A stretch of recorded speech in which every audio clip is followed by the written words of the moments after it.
Dari orang lukis map dalam game sampai boleh buat puluhan juta dolar. Dari Malaysia e-sport game juta-juta sampai kerjaan nak patah Roblox. Ini bukan drama Netflix. Ini realiti industri digital hari ini. Saya Mahathir. Saya Adam. Ini Akademi Spotlight.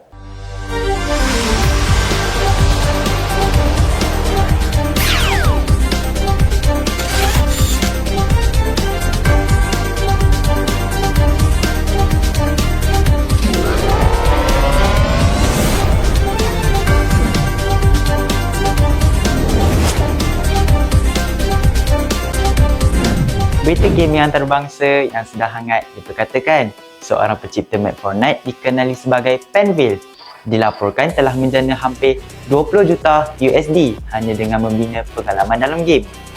Penville terkenal dengan map ikonik seperti Desert Wars yang pernah menarik hampir 10,000 orang bermain serentak. Melalui Epic Games Creator Academy, map creator bukan sahaja dapat exposure tetapi dibayar berdasarkan player engagement, retention dan masa bermain. Pendek kata, ini bukan main game, ini bina dunia digital dan dibayar dunia sebenar. Fortnite kini bukan sekadar game Battle Royale.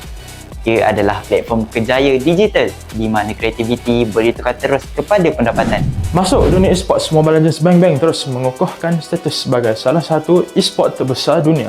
MLBB telah mencatat rekod tontonan tertinggi semasa eSports World Cup 2025 dengan lebih 3 juta peak concurrent viewers. M7 World Championship sedang berlangsung bermula 3 Januari sehingga 25 Januari 2026 di Indonesia. Ini bermaksud peluang untuk pemain, coach, analisis, content creator dan production crew eSports semakin besar dan semakin profesional. MLBB bukan sekadar game mobile, ia kini sebuah industri hiburan global bernilai jutaan dolar. Teknologi AI dan robotik kini semakin rapat dengan dunia kreatif, daripada AI motion capture, procedural animation sehinggalah automated game testing dan NPC behavior. Studio besar kini bukan hanya cari animator atau programmer, tetapi individu yang faham gabungan kreativiti dan automasi. Ini bukan menggantikan manusia, tetapi mempercepatkan idea manusia. AI bukan ancaman kepada kreativiti, ia adalah alat untuk menjadikan kreativiti lebih pantas, tepat dan scalable. Dari buat map Fortnite sampai beli rumah cash, Dari main MLBB sampai ke pentas dunia, dari lukis animasi, ke bina kerjaya digital sebenar. ini Ini Akademi Spotlight. Jangan lupa subscribe. dan komen.